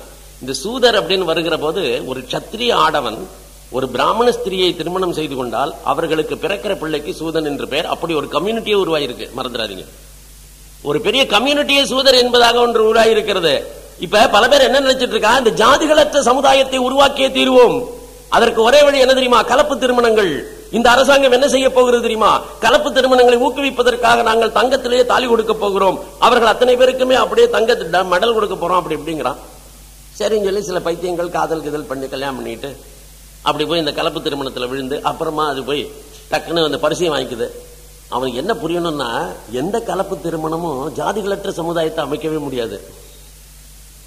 ஜாதிகளற்ற சமுதாயத்தை இந்து சமுதாயத்தில் என்றைய தினமும் யாராலும் உருவாக்க முடியாது என்பதை தெள்ளத் தெளிவாக புரிந்து கொள்ளுங்கள். சிருஷ்டியினுடைய ஒரு மிகப்பெரிய சயின்டிபிக் அப்ரோச் இங்கதான் இருக்கு. ஏன்னா சிருஷ்டியிலேயே விதங்கள்லாம் இருந்ததாடா தீரும். Variety is the nature of the சிருஷ்டி. இந்த வெரைட்டி எப்படி இல்லாம இருக்கும்? எப்படி எல்லாத்தையும் ஒண்ணு பண்ணுவேன்? எல்லாத்தையும் ஒண்ணா வைக்கிறதுக்காக ஆண்டவன் படைச்சிருக்கான். இவ்வளவு வெரைட்டி இருக்கு, எங்க ஒண்ணா இருக்க முடியுமா? பிரளயத்துல ஒண்ணா இருப்போம். இப்ப தண்ணி எல்லா இடத்துலயும் பூந்துருத்துன்னு வச்சுங்க. வாலாஜாவில் உயர்ந்த கட்டடம் கிடையாது, கோவில் கிடையாது, மசூதி கிடையாது, எல்லாமே ஒண்ணா ஒரே தண்ணிக்குள்ள போயிடும். அப்புறம் தண்ணிக்கு மேல நான் ஏரோப்ளேன்ல போயிட்டு இருக்கேன்னு வச்சுங்க, ஒரே நீர்பரப்பு, பார்த்தால் எல்லாம் சமம். ஆனா இந்த தண்ணி வடிஞ்சதுன்னா அதாவது அந்தந்த கட்டடத்தினுடைய உயரம், அந்த கட்டடத்தினுடைய தன்மை வெளியில வந்துதானே ஆகணும். ஆகவே பிரளய காலத்துல மட்டும்தான் சமத்துவம் இருக்க முடியும். சமத்துவம் இல்லாத காலம் தான் சிருஷ்டி காலம். சிருஷ்டி என்றாலே சமத்துவமற்றது என்ற அர்த்தம். அப்படி சமத்துவமற்றது மட்டுமல்ல, வெரைட்டி உள்ளதுன்னு அர்த்தம். அதனால என்ன பண்ணுவோம், இந்த கலப்பு திருமணங்கள்லாம் ஜாதியெல்லாம் போயிடாது, ஜாதிகளை போக்க முடியாது. இப்ப கவர்மெண்ட்ல இப்படி எல்லாம் பண்ணினா நிறைய பேர் கல்யாணம் பண்ணாங்க. இப்ப என்னத்தினால இவனுக்கே புரிஞ்சிருக்கு என்னன்னு கேட்டீங்கன்னா, இவன் என்ன சிஸ்டம் வச்சிருக்கான், ஏதோ ஒரு ஷெட்யூல்டு காஸ்ட்ல இருக்கிற ஒரு பெண்ணு, ஒரு பேக்வர்டு கம்யூனிட்டியில இருக்கிற ஒரு பையன், ரெண்டு பேரும் கல்யாணம் பண்ணிட்டு ஒரு குழந்தை பிறந்தா, இந்த குழந்தைக்கு ஷெட்யூல்டு காஸ்ட் அந்தஸ்தா இல்லைன்னா பேக்வர்டு கம்யூனிட்டி அந்தஸ்தா அப்படின்னு சொல்லி தாசில்தார் கேட்கறான். காலேஜில் போய் அட்மிட் பண்ணுகிற போது அவன் கேட்கறான், நீ ஷெட்யூல்டு காஸ்டா பேக்வர்டு கம்யூனிட்டியா? எங்க அப்பா பேக்வர்டு, எங்க அம்மா ஷெட்யூல்டு, ரெண்டு பேருக்கும் பிறந்தவன், அதனால எனக்கு ஏதாவது புதுசாக பேர் வைக்கிறீங்களா, என்ன செய்ய போறீங்க அப்படின்னு இவன் கேட்கறான். உடனே அவன் சொல்றான், அப்படியெல்லாம் பேர் வைக்க முடியாது, எங்க ஊர்ல ஒரு சிஸ்டம் இருக்கு, அப்ப எந்த ஜாதியோ அதாண்டா பிள்ளைக்குன்றான். மறந்துடாதீங்க, இந்த ஊர்ல இன்னைக்கும் அப்படிதான் இருக்கு. கவர்மெண்டினுடைய ரெக்கார்டுல என்ன வேடிக்கைன்னு கேட்டீங்கன்னா, நீங்க ஜாதிகளற்ற சமுதாயத்தை உருவாக்குறேன்னு சொல்லிவிட்டு அப்பன் எந்த ஜாதியோ அந்த ஜாதிக்கு தான் அந்த அந்தஸ்து. அப்படின்னா ஷெட்யூல்டு காஸ்டினுடைய கன்செஷன் கிடைக்காது. எங்க அம்மா ஷெட்யூல்டு தான், ஆனா எனக்கு கன்செஷன் கிடைக்காது. பேக்வர்டு கம்யூனிட்டி, அதனால அந்த கன்செஷன் மட்டும் தான் கிடைக்கும். Suppose forward and backward, then forward அப்பானாக்க உடனே எனக்கு ஒரு கன்செஷனுமே கிடையாது. அப்ப எந்த உலகத்துல நீ என்னத்தை பண்ற? அதனாலதான் இதெல்லாம் மனு தர்ம சாஸ்திரத்துல என்ன பண்ணாரு அவரு, மனு எத்தனை ஜாதிகளுடைய பட்டியல் போட்டிருக்காரோ அந்த ஜாதிகள் எதுவும் இப்ப இல்ல, மறந்துடாதீங்க. இப்ப அந்த ஜாதிகள் எல்லாம் கரைஞ்சு போயிடுச்சு, காலத்தின் போக்குல கரைஞ்சு போயிடுச்சு. ஒரு சில ஜாதிகள் இருக்கு, மற்றெல்லாம் போயிடுச்சு. இப்ப சூதர் இருக்காங்களா? சூதரே கிடையாது யாருமே. இப்ப சூத்திரர்கள் வேறு, அதுக்கு இந்த சூதருக்கு சம்பந்தம் இல்லாத, புரிஞ்சுங்க. சூதர் என்பது இரண்டு வர்ணத்தினுடைய கலப்பினால் பிறக்கிறவருக்கு பேர் சூதர். சூத்திரர்கள் என்பது அவரே ஒரு வர்ணம். ஆகவே அதற்கு எதற்கு வித்தியாசம் இருக்கிறது. அதனால அதுல கலப்பே கிடையாது சூத்திரர்ல. ஆகவே இந்த இடத்துல சூதர் என்று சொல்லி கலப்பு வந்திருக்கிறது. இந்த சூதர்கள் இன்றைக்கு இல்லை. அப்படி மனு தர்ம சாஸ்திரத்தில் கோட் பண்ணி இருக்கிற எத்தனையோ விஷயங்கள் இன்றைக்கு இல்லை. ஆனா மனு தர்ம சாஸ்திரத்தில் ஒரு விஷயத்தை அவர் என்ன சொல்லி இருக்காருன்னு கேட்டா, ரெண்டு ஜாதி கலந்து நிறைய பேர் உருவாகி விட்டார்கள் என்றால் பிறக்கிற ஜாதி புது பெயரை கொள்ளும். புது பெயர் கொள்ளுண்டாது, அதுக்கு ஒரு புதுசா பேர் வச்சிரும், அது ஒரு தனி வெரைட்டி ஆயிடும். அது எங்கேயும் சேர்க்க மாட்டான். அது மட்டும் இல்ல, இந்த கலப்பு திருமணம் செய்து கொண்டவர்களுடைய பிள்ளைகளுக்கு திருமணம் செய்து கொள்ளுகிற போது, எனக்கு தெரிஞ்சு தமிழ்நாட்டில் ஒரு மிகப்பெரிய அரசியல்வாதி, பேர் சொல்ல மாட்டேன், நீங்களாகவே புரிஞ்சுக்கிட்டீங்கன்னா உங்களுடைய திறமை அது. அந்த அரசியல்வாதி என்ன பண்ணாரு, அவர் ஒரு ஜாதியில ஒரு பொண்ணை கல்யாணம் பண்ணிட்டார். கல்யாணம் பண்ணிக்கிட்டு அப்புறமா அவருக்கு ஒரு பொன் குழந்தை பிறந்துச்சு. இப்ப வேடிக்கை என்னன்னா, அந்த பொன் குழந்தைக்கு எங்க திருமணம் பண்ணணும்னு முடிவு பண்ண போது அங்க இன்ஃபுளுன்ஸ் அம்மாவனுடைய ஜாஸ்தியா போச்சு. அதனால அம்மா என்ன சொல்லிட்டா, என் ஜாதியில தான் பிள்ளை எடுக்கணும்ட்டான். என் ஜாதியில தான் பிள்ளை எடுக்கணும். அந்த மாதிரியே ஜாதியில பிள்ளை எடுத்து கல்யாணம் பண்ணப்பட்டு கடைசியில் இந்த கல்யாணம் நிக்காம போச்சு. அது வேற விஷயம், விட்டு தள்ளுங்க. இப்ப எதுக்கு சொல்றேன்னு கேட்டீங்கன்னா, அப்படி போன இடத்துலயுமே ஜாதிகளற்ற ஒருத்தனுக்கு கல்யாணம் பண்ணி கொடுக்க முடியும், அல்லது ஒரு ஏதாவது அப்பா ஜாதி, எந்த அம்மா இன்ஃபுளுன்ஸ்ல இருந்து அம்மா ஜாதியில பிள்ளைய பொண்ணு எடுக்கிறாங்க, பிள்ளை எடுக்கிறாங்க. இல்ல அப்பா ஜாதி, அப்பா இன்ஃபுளுன்ஸ் வீட்டுல இருந்து அப்பாவுடைய ஜாதியில பொண்ணு எடுக்கிறாங்க, பிள்ளை எடுக்கிறாங்க. இதான் நடந்துட்டு இருக்கே தவிர எதுவும் ஜாதிகளற்ற சமுதாயத்தை உருவாக்க முடியல. அதனால இந்த சூத மகரிஷிங்கிற ஒரு வார்த்தைக்காக நான் புரியறதுக்காக சொன்னேன். சூதர் என்பவர்கள் சத்திரிய ஆணுக்கும் பிராமண ஸ்திரீக்கும் பிறந்த குழந்தை. அப்படி பிறந்த ஒருத்தர் இவர் உக்ரசிரவஸ். அந்த உக்ரசிரவஸ் காலப்போக்கில் இதுவே ஒரு கம்யூனிட்டி ஆயிடுச்சு. அதனால அந்த கம்யூனிட்டியில பல பேர் பிறந்திருப்பார்கள். அதுல இந்த உக்ரசிரவஸ்ங்கிறவர் இருக்கார். ஆக அவர் தான் இப்ப இந்த கதையெல்லாம் சொல்லிட்டு இருக்கார். அப்ப அவர்கிட்ட கேட்டாங்க அந்த ரிஷிகள் எல்லாம், அங்க உட்கார்ந்து இருக்கிறவங்க எல்லாம், ஆமா ஜனமேஜயன் சர்பயாகம் பண்ணா, ஜனமேஜயன் சர்பயாகம் பண்ணா, அந்த சர்பயாகத்துல நான் போயிருந்தேன், அங்கதான் மகாபாரதம் சொல்லப்பட்டது என்று திரும்ப திரும்ப சொல்லுகிறீர்களே, அந்த ஜனமேஜயன் ஏன் சர்பயாகம் செய்தான்? அதுக்குதான் பதில் மகாபாரதம் ஆரம்பிக்குது. எப்படி ஆரம்பிக்குதுன்னா, ஜனமேஜயன் ஏன் சர்பயாகம் பண்ணான்னாக்க, அவனிடத்துல உத்தங்கர் என்று ஒரு மகரிஷி வந்தார். இந்த உத்தங்கர்ங்கிற மகரிஷி அந்த ஆள்கிட்ட வந்து என்ன சொன்னார், இந்த ஜனமேஜயன்ட்ட, டேய் ஜெயமேஜயா, நீ என்னென்னவோ தேவையில்லாத காரியத்தை எல்லாம் செய்து கொண்டு இருக்கிறாயே, மிக முக்கியமான ஒரு பணி விடுபட்ட போய் இருக்கிறத, இதை செய்ய தவறி விட்டாயே அப்படின்னு கேட்டார். அவனுக்கு ஒன்னும் புரியல. அவன் என்ன, நான் என்ன விடுபட்டு போச்சு, எதை செய்யணும்னு சொல்லுங்கன்னா, அந்த தட்சகனை பழிவாங்க வேண்டாமா, அந்த தட்சகனை கொல்ல வேண்டாமா? இவன் தட்சகன் யாருன்னு கேட்டான். இவனுக்கு எதுவுமே தெரியாது பாவம். இவன் தட்சகனை கண்டானா இதை கண்டானா, அதனால தட்சகன் யாருன்னு கேட்டான். அவன், அந்த தட்சகன் எனக்கு ஒரு மிகப்பெரிய துரோகத்தை செய்திருக்கிறான், அதற்கு நான் அவனை பழிவாங்க விரும்புகிறேன். அப்படி என்னால் பழிவாங்க முடியாது, நான் ஒரு ரிஷி, ஆகவே சத்திரியனுடைய உதவி எனக்கு தேவை. ஆகவே மன்னனாக இருக்கிற நீ எனக்காக அவனுடைய சத்திரி பழிவாங்க வேண்டும். உங்களுக்கு அவன் என்ன தப்பு பண்ணான் அப்படின்னு கேட்டான். அப்ப இந்த உதங்கர் தன்னுடைய வரலாற்றை சொல்லுகிறார். உதங்கர் என்பவர் பைதர் என்கின்ற மகரிஷியினுடைய பிள்ளை. இந்த பைதர் என்கின்ற மகரிஷிட்ட அவருடைய சிஷ்யன், அவர்கிட்ட அவன் பாடம் படிச்சிட்டு இருக்கான். இந்த பாடம் படிச்சு முடிக்கிற போது நம்ம ஊர்ல குருதட்சணை என்று ஒன்னு கொடுக்கிற பழக்கம் உண்டு. இந்த குருதட்சணையை சாதாரணமா குரு கேட்க மாட்டார். அவர்களாக எதை செய்தாலும் ஏற்றுக்கொள்வார்கள். அது பொருளாகத்தான் கொடுக்க வேண்டும் என்கின்ற அவசியம் கிடையாது. ஏதாவது ஒரு உபகாரமாக கூட இருக்கலாம், ஏதாவது ஒரு பணிவடியாக கூட இருக்கலாம், அப்படி என்ன நடக்கும். ஆகவே இந்த பைத்த மகரிஷிட்ட இந்த உதங்கர் என்பவர் பாடமெல்லாம் படிச்சு முடிச்சதுக்கு அப்புறம், நான் என்ன குருதட்சணை கொடுக்கணும், கிருஷ்ணன் என்ன பண்ணா, குருதட்சணை வேண்டான்னார் அவங்கிட்ட. அவனுடைய குரு சாந்தீபனி மகரிஷி. அந்த சாந்தீபனி மகரிஷி கண்ணனிடத்துல ஒரு காலனா வாங்கக்கூடாது என்பதற்காக கண்ணனிடத்துல எனக்கு குருதட்சணை வேண்டான்ட்டார்.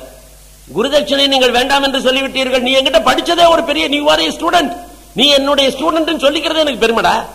கிருஷ்ணன் என்கிட்ட படிச்சாங்கிறத விட எனக்கு என்ன பெருமை இருக்கு. ஆகவே சாந்தீபனி மகரிஷி ஆகிய நான், நீ என்னுடைய ஸ்டூடெண்டா இருந்தேன்னு உலகத்துக்கு சொன்னாலே எனக்கு பெரிய குருதட்சணை, அது போற நீ போயிட்டு. ஆனா கிருஷ்ணன் என்ன பண்ணா, அந்த குருதட்சணை செலுத்தாம போக கூடாதுங்கிறதுனால அவனாவே என்ன, ஆமா நான் இதை போய் அம்மாட்ட வேணா கேட்டுட்டு வரேன்னா, அந்த குருபத்தினிகிட்ட போய் கேட்டான். குருபத்தினி ஒன்னும் சொல்லல, ஆனா புரிஞ்சுட்டான். உடனடியா என்ன பண்ணா, காலங்காலமா ரொம்ப நாளா போய் எந்த ஒரு பிள்ளையை அவ பறிகொடுத்திருந்தார்களோ அந்த சாந்தீபனி மகரிஷி தன்னுடைய பிள்ளையை பறிகொடுத்து விட்டார். டெரரிஸ்ட் எல்லாம் கிட்னாப் பண்ணிட்டு போயிட்டான். ரொம்ப நாளைக்கு முன்னாடியே கிட்னாப் பண்ணிட்டு போயிட்டான். திரும்ப வரவே இல்லை. இனிமே புள்ள பிழைக்கும், புள்ள இருக்குங்கிற ஆதங்கமே கிடையாது. அதே பிள்ளையை நினைச்சு அவ உருகி இனிமே தன்னுடைய பிள்ளையை உயிரோட பார்க்க முடியும் என்கின்ற நிலைமையை போன காலத்துல கிருஷ்ணன் வரான். கிருஷ்ணன் இந்த ஸ்டூடெண்டா ஜாயின் பண்ண உடனே கிருஷ்ணனை தன்னுடைய பிள்ளையாவே நினைச்சிட்டு இருந்தா. இப்ப கிருஷ்ணனும் போறான் இந்த ஸ்கூலை விட்டு. இப்ப அவளுக்கு வருத்தம், தன்னுடைய பிள்ளைய நினைச்சிட்டு அதுக்கு பதிலா இந்த கிருஷ்ணனையும் பிள்ளைய நினைச்சிட்டு இது வரைக்கும் இருந்துட்டோம், இப்ப இவன் போறான் அப்படின்னு சொல்லிட்டு இதை அவளுடைய முகத்துல இருந்து புரிஞ்சுக்கிட்டார். உடனே நேர நான் செலுத்த வேண்டிய குருதட்சணை என்னன்னு எனக்கு தெரிஞ்சு போச்சுன்னு சொல்லிட்டு போனார். பாஞ்சஜன்யன் ஒரு டெரரிஸ்ட், அந்த பாஞ்சஜன்யன்கிற டெரரிஸ்ட் அட்டாக் பண்ணி அந்த டெரரிஸ்ட கில் பண்ணி அவங்ககிட்ட இருக்கிற அவனுடைய கைவசம் இருக்கக்கூடிய அந்த பிள்ளையை மீட்டு கொண்டு வந்து அப்படியே உயிரோடு கொடுத்தார். அப்ப சின்ன குழந்தையா இருக்கிற போது அவனை கிட்னாப் பண்ணி போனது. இப்ப கிட்டத்தட்ட 16-17 வயசுல அவனை கொண்டு வந்து விட்டார். அப்படி விட்ட போதுதான் பாஞ்சஜன்யம் அப்படிங்கிற ஒரு சங்கம், நாமெல்லாம் கண்ணபிரானுடைய கையில இருக்கக்கூடிய பாஞ்சஜன்யம்ங்கிற சங்கம் இருக்கிறதே, இந்த சங்கத்தை அந்த பாஞ்சஜன்யன் என்பவனை இவர் கொல்லுகிற பொழுது அவனிடமிருந்து பெற்றது, அவன் கையில இருந்த விஷயம் அது, அதை அப்படியே எடுத்துக்கொண்டு வந்தார். It is a Memento. அவனை கொன்னதுக்காக ஒரு மெமெண்டோவா தன் கையில எப்பொழுதுமே வச்சுக்கொள்ள வேண்டும் என்பதற்காக அந்த பாஞ்சஜன்யத்தை சங்கமாக்கி கொண்டார். இந்த பாஞ்சஜன்யம் ஒரு பைரேட், அவன் அந்த பைரேட்டா இருக்கிறவனை கொலை பண்ணி இந்த கொள்ளையை கொண்டு கொடுத்தார். அவ அம்மாவுக்கு ரொம்ப சந்தோஷம், என் பிள்ளையை நீ கொடுத்துட்ட, எனக்கு ரொம்ப சந்தோஷமா இருக்கு, அதான் குருதட்சணை, நான் செலுத்த வேண்டிய குருதட்சணையை செலுத்தி விட்டேன், அதற்காகத்தான் இதை செய்தேன். ஆனா எனக்கு ஒரே ஒரு வருத்தம், என் பிள்ளை எனக்கு கிடைச்சுட்டான், ஆனா இத்தனை நாளா ஒன்ன என் பிள்ளைய நினைச்சிட்டு இருந்தேன், இப்ப நீ போற அந்த துக்கம் எனக்கு தொடர்ந்து கண்டினியூ ஆகும்னாவ. அப்படி கிருஷ்ணனுடைய குருதட்சணை நடந்தது. இந்த குருதட்சணை நடக்கிற போது இந்த என்ன பண்ணார், இந்த பைத்தர்கிட்ட போய் இந்த உதங்கர், நான் என்ன குருதட்சணை செலுத்த வேண்டும், நீ ஒரு குருதட்சணையும் செலுத்த வேண்டாம், நீ ரொம்ப நல்ல ஒபீடியன்ட் ஸ்டூடெண்டா இருந்திருக்க, அதனால பேசாம போயிடுன்னு. எப்பவுமே இந்த பிரச்சனை எல்லாம் எங்க வரும்னு கேட்டீங்கன்னா, இந்த குருதட்சணை வேண்டான்னு சொல்லக்கூடிய ஆச்சாரியன் கிட்ட குருதட்சணை என்ன கொடுக்கட்டும், குருதட்சணை என்ன கொடுக்கட்டும் அப்படின்னு யாரெல்லாம் கேட்டுட்டு இருக்காங்களோ அங்கெல்லாம் ஒரு பிரச்சனை வரும். இது எல்லாம் நிறைய எபிசோட் இருக்கு அதுக்கு.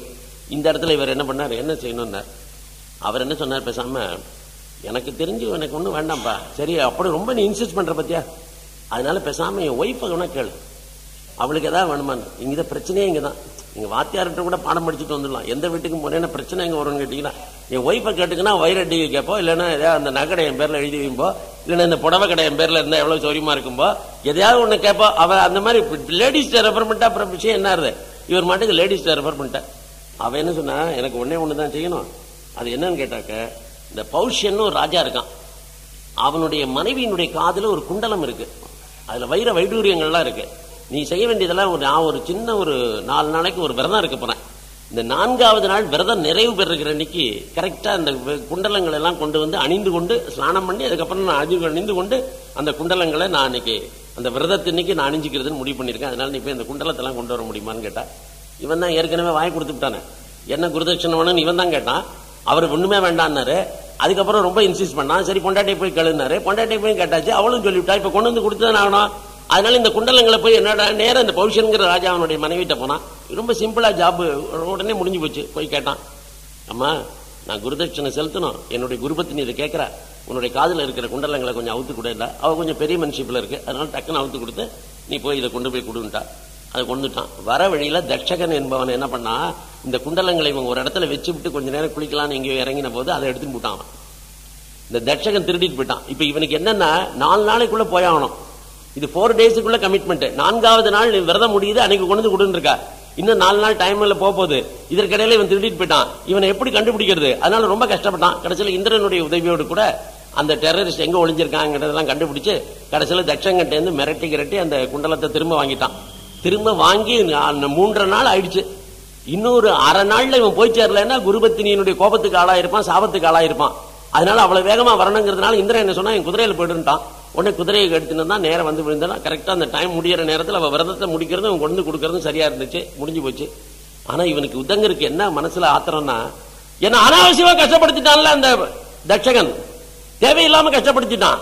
அப்படி இல்லைன்னா நான் ஒழுங்கா வாங்கிட்டு இருந்து அன்னைக்கே கொடுத்திருப்பேன். அதனால என்னை தேவையில்லாமல் கஷ்டப்படுத்திய தட்சகனுக்கு ஏதாவது தண்டனை அளிக்க வேண்டும் என்று அவன் மனசுல கருவறுத்து கொண்டிருந்தான். அந்த கருவறுப்பதற்காகத்தான் ஜனமேஜனிடத்துல வந்து சொன்னான், இந்த தட்சகனுக்கு மரணத்தை நீ சம்பவிக்க வேண்டும். அப்ப இது எனக்காக மட்டும் நீ செய்யணுங்கிறது இல்ல, உனக்கும் அதுல வேலை இருக்கு. நீ கட்டாயம் ஏன் செய்யணுங்கிறது உனக்கு ஒரு பொறுப்பு இருக்குன்னா என்ன, உங்க அப்பாவை அவன் தான்டா கொன்னா, உங்க அப்பாவை அவன் தான் கொன்னான். நீங்க இந்த உதங்கர் வந்து இவங்கிட்ட சுண்டி விடுறத பாத்தீங்கன்னா, இந்த சீரியல் எல்லாம் பழிக்கு பழின்னு ஒண்ணு வரும். இந்த எல்லா சீரியல்லையும் ஒரு மெயின் தீம் ஒரு பழிக்கு பழி தான். இவன் அப்பாவுக்கு அம்மாவுக்கு ஏதாவது ஒண்ணு நடந்திருக்கும், அதுக்கு பழி வாங்கறதுக்காக இவனை கொல்லுவான். கடைசியில தான் அந்த பழி எதனாலங்கிறத உங்களுக்கு அப்படியே அதை கிளைமேக்ஸ்ல கொண்டு போய் காமிச்சுட்டு இருப்பான். அதுக்கு வரை எல்லா பழிகளும். ஆகவே ஒத்தனை கொத்த கொல்றது, வெட்டுறது, அடிக்கிறது, கொல்றது எதுக்காக நடக்குதுன்னு பாத்தீங்கன்னா, எல்லா சீரியலுமே பழிக்கு பழி, ரத்தத்திற்கு ரத்தம், அவமானத்திற்கு அவமானம் அப்படிங்கிறது. இந்த தீம் எங்கேருந்து திருடி இருக்கான்னு கேட்டீங்கன்னா, இந்த மெகா சீரியல்காரன் எல்லாருமே மகாபாரதத்துல இருந்து தான் திருடி இருக்காங்க, வேற எங்கேருந்துமே எடுக்க முடியாது. இது மகாபாரதத்துல இருக்கு. இந்த மகாபாரதத்துல இந்த உதங்கர் தூண்டி விட்டு போட்டான் ஜனமேஜயனை. என்ன சொன்னா, இதை போய் நீ வந்து உங்க அப்பாவை கொன்னோம். எங்க அப்பாவை கொன்னத, எங்க அப்பா செத்து போனாரா, எங்க அப்பா சாவுக்கு ஒருத்தன் காரணமாக இருந்தானா, அவருடைய மரணம் இயல்பானதாக இல்லையா? ஏன்னா இவன் சின்ன குழந்தை அவ அப்பா சாகும்போது. ஆகவே பரீட்சித்து செத்தது எப்படின்னு இந்த பையனுக்கு தெரியாது, ஜனமேஜயனுக்கு. அதனால பரீட்சித்து எப்படி செத்து போனாருங்கிறது தெரியாத காரணத்தினால அது இயல்பான மரணமா இல்லை கொலையா என்பது அவனுக்கு தெரியாத காரணத்தினால இவன் வந்து சொல்லிட்டான்ல இப்ப. அதனால உடனே பக்கத்தில் இருக்கிற அவையில் இருக்கிற அமைச்சர்கள் எல்லாம் பார்த்தான். அவங்க எல்லாம் இவன் சின்ன குழந்தையா இருக்கிற காலத்துல இருந்து அமைச்சர்களா இருக்கிறார்கள். பெரிய ராஜ புரோகிதர் இருக்கிறார். அவரிடத்தெல்லாம் கேட்டான், இவன் என்னமோ சொல்றாரு, எங்க அப்பாவை யாரோ கொண்டுட்டான்னு தட்சகன்னு. என்ன நடந்தது? எங்க அப்பா கொலையா செய்யப்பட்டார். உண்மையாது? ஆம், சந்தேகம் இல்லை. நீ ரொம்ப சின்ன பையன், உனக்கு அந்த விஷயம் தெரிய வேண்டாம் என்று நாங்கள் இது நாள் வரை சொல்லவில்லை. ஆனால் உண்மையிலேயே உன் தந்தை கொல்லப்பட்டது தட்சகனால் தான். எதனால் அப்படி? உடனே அந்த சம்பவத்தை சொன்னான். அவங்க அத்தனை பேரும் இவனிடத்துல அந்த சம்பவத்தை சொல்கிறார்கள். இந்த உங்க அப்பா பரீட்சித்து ரொம்ப நல்ல மன்னன் தான். ஒரு நாளைக்கு அவன் காட்டுக்கு போனான். அப்படி காட்டுக்கு போகிற பொழுது அந்த காட்டுல வேட்டையாடி கொண்டு போனான். வேட்டையாடினால பல மிருகங்கள்லாம் கிடைச்சது. அப்புறம் கடைசியா ஒரு மானை துரத்தி கொண்டு போனான். அந்த மானின் மீது அம்பு பட்டு விட்டது. ஆனால் மான் தப்பிச்சிடுச்சு. அந்த அம்பு பட்ட மான் எவ்வளவு வேகமாக ஓடினாலும் அதை பிடித்து விட வேண்டும் என்பதற்காக இவனும் பின்னாடி ஓடி வந்தான். ஆனால் மான் எந்த பக்கம் போயிட்டு என்று ஒரு இடத்துல கண்டுபிடிக்க முடியல இவனால. அந்த இடத்துல யாராவது இந்த மானை பார்த்தார்களா என்று சுற்றுமுற்றும் பார்த்து அவர்களை கேட்கலாம் என்று கேட்கறதுக்காக வந்தான். அப்போ ஒரு ஆசிரமத்தினுடைய வாசல்ல ஒருத்தர் இருந்தார், சமீகர் என்ற அந்த மகரிஷியினுடைய பெயர். அந்த சமீகர் அன்னைக்கு மௌன விரதம். அவருக்கு ஒன்றும் பதில் சொல்லக்கூடாதுங்கிற எண்ணமெல்லாம் கிடையாது. அன்னைக்கு மௌன விரதம். எந்த காரணத்தை முன்னிட்டு பதில் சொல்வதில்லை என்று வைத்திருந்தார். யாரோடையும் பேச மாட்டார். அவர் எப்படிப்பட்ட உயர்ந்த பெரிய ஒரு தவம் செய்து கொண்டிருந்தவர் என்று சொன்னாக்க, இந்த கன்றினுடைய இந்த கடை வாயில வழியக்கூடிய பால் இருக்கு இல்லையா, அந்த பாலினுடைய நுரை மட்டும்தான் இங்க இருக்கும். அது குடிச்சிடும், தாய் நடத்துல பால் குடிக்கும். அப்படி தாய் நடத்துல பால் குடிக்கும் போது அந்த கன்றுக்கு இந்த நுரை மட்டும் இங்க எஞ்சும். அப்படி கன்றினுடைய இந்த சைடுல வழியக்கூடிய நுரைகளை மட்டுமே சாப்பிட்டு விட்டு உயிர் வாழ்வது என்கின்ற விரதத்தை மேற்கொண்டு இருக்கிற ஒரு பெரிய தபசி. அப்பேற்பட்ட அந்த சமீக மகரிஷி அன்றைக்கு என்று பார்த்து மௌன விரதம் இருந்தார். இவன் அவர்கிட்ட வந்தான். யோ, இந்த பக்கமா ஒரு மான் ஓடிச்ச பாத்தியான்னு கேட்டான். அவர் பதில் சொல்லல. திரும்ப கேட்டான், பதில் சொல்லல. மூணாம் தரம் கேட்டான், பதில் சொல்ல. யோ, நான் கேட்டுட்டே இருக்கேன், அவன் பதில் சொல்ல மாட்டேன், நீ காது என்ன செவிடா உனக்கு? இப்ப அதுக்கும் அவர் பதில் சொல்லல. உடனே என்ன பண்ணா, அதாவது எவ்வளவு பெரிய மனுஷனாக இருந்தாலும் கூட ஒரு பெரிய தேசத்தினுடைய மன்னன் சக்கரவர்த்தி பரீட்சித்து, அப்பேற்பட்ட பரீட்சித்து என்பவன் கூட எப்படி தராதரம் இல்லாமல் நடந்து கொள்வான் என்பதற்கு உதாரணம் இவனுக்கு ஆத்திரம் வந்தது. தன்னை அவமானப்படுத்தினான்னு நினைச்சுட்டான். அவனுக்கு என்ன கற்பனை பண்ண முடியலன்னா, இப்படி ஒரு மகரிஷியின் இடத்துல நாம் கேட்டுக்கொண்டு இருக்கிறோம், அந்த மகரிஷி பதில் சொல்லாமல் இருக்கிறார். அப்படி பதில் சொல்லாமல் இருப்பதற்கு ஏதாவது ஒரு சாலிட் ரீசன் இருக்கணும். அந்த ரீசன் என்னங்கிறது தெரிஞ்சுக்கணும்னு முயற்சி பண்ணிருக்கணும், பண்ணல. இவர் மௌன விரதம் இருக்கலாமோ அப்படிங்கிற ஒரு ஐடியாவாக ஒன்று வந்திருக்கணும், அதுவும் வரல. இவன் என்ன பண்ணா, பக்கத்துல ஒரு செத்த பாம்பு கிடந்தது. இதனுடைய வில்லுனால இந்த செத்த பாம்பை தூக்கி அவர் மேல தூக்கி போட்டான். இந்த சமீகருடைய தோல்ல இந்த செத்த பாம்பை தூக்கி போட்டான். இதுல இவனுக்கு என்னன்னா ஒரு சாடிஸ்ட் பிளஷர், வேற ஒண்ணும் கிடையாது. இந்த சாடிஸ்ட் ஆக்ஷன் சொல்றாங்க இல்லையா, வேற ஒண்ணுமே இவனுக்கு லாபம் கிடையாது. ஒரு கொடூரமான ஒரு குரூர மனோபாவம். அந்த மனோபாவத்துல தனக்கு பதில் சொல்லாத இவனை எப்படியாவது அவமானப்படுத்தணும். எப்படி அவமானப்படுத்துறது? வேற எதுவும் செய்ய முடியல. அதனால இவன் என்ன நினைச்சான், இந்த பாம்பு தூக்கி, செத்த பாம்பு தூக்கி மேல போட்டா இதுவே ஒரு அவமானம் ஆயிடும் அப்படின்னு நினைச்சுக்கிட்டு இவன் செத்த பாம்பு தூக்கி போட்டான். அப்பயாவது அவன் பேசுவான்னு நினைச்சான். அவன் அப்பவும் வாய் திறக்கல. இந்த செத்த பாம்பை போட்டுக்கொண்டு சமீகர் அப்படியே இருந்துட்டார். கொஞ்சம் கூட கவலைப்படவே இல்லை. அவர் கவலையே பட்டுக்கல. இவன் ஆத்திரம் தீர்ந்துன்னு போட்டான். இத கிருச்சன் ஒருத்தன், இன்னொரு ரிஷி பார்த்துக்கொண்டே இருந்தான். அவன் சின்னவன், இளைஞன். அவன் என்ன பண்ணான், கிடுகிடுன்னு நேரம் ஓடினான். இந்த சமீக மகரிஷியினுடைய புள்ள சிருங்கின்னு ஒருத்தன் ரிஷி, அவன் வேறொரு இடத்துல தவம் பண்ணிக்கிட்டு இருந்தான். அந்த இடத்துக்கு ஓடினான் இவன் இந்த கிருச்சன். ஓடி போய் என்ன சொன்னான், டேய் உங்க அப்பா பணத்தை சுமந்துட்டு இருக்கான்டா, பணத்தை சுமந்துட்டு இருக்கான் உங்க அப்பா அப்படின்னா. எப்படி இருக்கு பாருங்க, மெனக்கட்டி இந்த மெசேஜை கொண்டு போய் கொடுக்கறதுக்கு இவன் ஓடுறான் இங்க இருந்து. எங்க அப்பா பணத்தை சுமக்கிறாரா? என்ன சொல்லுகிறாய்? சாதாரண பணம் இல்லடா, மனுஷ பணமா இருந்தா கூட மனுஷன் சுமப்பான், இது இயல்பு. ஆனா உங்க அப்பா சுமந்துட்டு இருக்கிற பணம் என்ன தெரியுமா? பாம்பு பணம்டா. பாம்பு, செத்த பாம்பை சுமந்துட்டு இருக்கான் உங்க அப்பா. செத்த பாம்பு எங்க அப்பா சுமக்கிறாரா? அவர் தோள் மீது செத்த பாம்பா? எதனால் சுமக்கிறார் அப்படின்னா வேற ஒண்ணும் இல்ல. அங்க இந்த பரீட்சித் ராஜா வந்திருந்தான். அவன் என்னமோ பதில் கேட்டான். அவர் என்னமோ இந்த மான் இந்த பக்கம் ஓடித்தான் கேட்டா, உங்க அப்பா பதில் சொல்லாம இருந்தார். ஆத்திரத்தினால அவன் தூக்கி போட்டு போயிட்டான். இப்ப இந்த கிருச்சன் பாருங்க எவ்வளவு விஷமத்தனமானவன். இப்ப இவன் அங்க இருந்திருக்கான்னு அர்த்தம், இந்த சம்பவத்தை இவன் பார்த்திருக்கான்னு அர்த்தம். இப்ப அவனே வந்து சொல்லிருக்கலாம்ல, இவர் மௌன விரதம் இருக்கார், இவர் பதில் சொல்ல மாட்டார், நான் சொல்லுகிறேன் இந்த பக்கம் தான் மான் போயிட்டு இல்ல போகல, எதை நாங்க பார்க்கல, எதையா ஒண்ணு சொல்லிருக்கலாம், இந்த பிரச்சனையே முடிஞ்சிருக்கும். ஆனா இந்த பிரச்சனை முடிய விடல. அதனால அவன் என்ன பண்ணிட்டான், இப்ப புள்ளேட்டை வந்து வத்தி வச்சுட்டு போயிட்டான், இந்த மாதிரி வந்து நீங்க பண்ணிருக்கேன்னு சொல்லிட்டு. உடனே அவன் சொன்னா, சிருங்கிக்கு ஆத்திரமான ஆத்திரம், பரீட்சித் மகாராஜா என்னுடைய அப்பா மேல செத்த பாம்பு தூக்கி போட்டானா? எப்பேற்பட்ட தபசுவேன் அப்பா அவர் மீது போட்டிருக்கிறானா அப்படின்னு சொன்னான். தவத்தினால் தன் உடலை வரி, பாம்பு நிச்சயமாகவே உங்களை பார்க்க முடியாது, பாம்பு உங்களை தொடாது அப்படின்னு சொல்லிட்டு, இந்த பாம்பு தொடாத அளவுக்கு இந்த சென்ட்ரல் பில்லர், இதுல பாம்பு வந்தா இங்கதான் ஏறணும், அது அங்கெல்லாம் ஏற முடியாது. ஏன்னு சொன்னால் எல்லா இடமே அந்தரத்துல இருக்கு, எதுவுமே பூமியில கிடையாது. பூமியில இருக்கிறது இந்த ஒரு சிங்கிள் பில்லர். அதனால இதை சுத்தி வர செக்யூரிட்டி போட்டான். இதுல பாம்பு ஏறாதபடி எல்லா ஏற்பாடுகளையும் பண்ணிட்டான். அது மட்டுமல்ல, ஒரு டெரரிஸ்ட் அட்டாக்ல இருந்து எப்படி நம்மளை காப்பாற்றிக் கொள்ள வேண்டும் என்பதற்கு மகாபாரதத்துல இந்த இடத்துல இருக்கு. இப்ப என்ன பண்றான், டிசம்பர் 6 அன்னைக்கு ஏகப்பட்ட பாதுகாப்பு. டெரரிஸ்ட் அட்டாக் அன்னைக்கு தான் ஒரு இவன் டேட் சொல்லியிருக்கான், இவங்கிட்ட 6ஆம் தேதி தான் 7ஆம் தேதி தான் சொல்லியிருக்காங்க. அன்னைக்கு 2 நாளைக்கு முன்னாடி பாதுகாப்பு, 2 நாளைக்கு பின்னாடி கூட கிடையாது. இப்பெல்லாம் அன்னைக்கோட சரி சாயங்காலமே காலி பண்ணி போடுறானுங்க. அவன் என்ன பண்ணுவான், சரி பைத்தியக்கார பயிலுங்க, இவன் 6ஆம் தேதி அன்னைக்கு ஒரு நாளைக்கு தான் காத்துட்டு இருப்பானுங்க. 8ஆம் தேதி பண்ணான்னு என்ன செய்ய போற, 10ஆம் தேதி பண்ணான்னு என்ன செய்ய போற? அப்படிதான் நடக்குது. இவன் எப்ப எதிர்பார்க்கிறானோ அப்பொழுது இவர்களால் பாதுகாக்க முடியவில்லை. இன்றைக்கு டெரரிஸ்ட் அட்டாக்ல இருந்து நம்மளை எப்படி காப்பாற்றிக் கொள்ள வேண்டும் என்பதற்கு மகாபாரதம் இந்த இடத்துல ஒரு மெசேஜ் கொடுத்திருக்கு. 3 லேயர் செக்யூரிட்டி அரேஞ்ச் பண்ணான் அந்த பில்டிங்க்கு. 3 லேயர் செக்யூரிட்டி. அப்படியே இந்த தூணை மட்டும் சுத்தி வர ஒரு குரூப், அப்புறம் பில்டிங்கினுடைய அந்த அந்தரத்தில் இருக்கக்கூடிய எல்லா பகுதிகளுக்கும் ஆட்கள், அதுக்கப்புறம் ஒரு ரிங் உள்ளுக்குள்ள உள் வளையம், அந்த உள்ளு வளையத்துக்குள்ள ஒரு NSG குரூப், அந்த NSG குரூப்ல இவன் எங்க சென்ட்ரலா இருக்கானோ, எந்த ரூம்ல இவன் போயிட்டு வருவானோ, பெட்ரூம், இவனுடைய கிச்சன்,